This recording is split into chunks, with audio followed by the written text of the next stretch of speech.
Yaxshimisiz. Mening ismim Tahir Mutallib Qohiri. Men 13 yildan buyon Germaniyada yashayapman.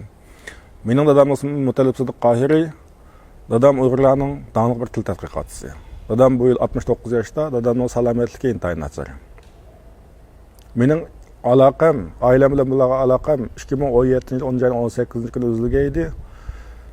Bu yil 3-oyning 1-kuni tuyuqsiz o'tkilar soqchilarning nazorati va o'rlashtirish asosida men bilan aloqalashdi va shundan boshlab har 2 haftada bir qatim qisqa telefon qilsam, uyga qisqa telefon qilsam bo'lganligini menga so'zladi. Bu yil 8-25-kunigacha shunday 2 hafta bir qatim telefon qilib ko'rishib turardim. Lekin bu hafta oxirida necha qatim, 10 necha qatim dadamning qo'l telefon qilgan bo'lsam, telefon elmadi.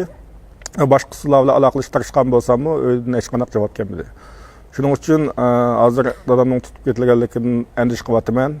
Bu andisham asossiz emas. Chunki dadam bultu yilning 2018-yilning o'tirlarida Qashqaryo soqchilar tomonidan qonunsal tutib ketilgan va bu yil 3-oyning 1-dan boshlab uyda dam olyapti.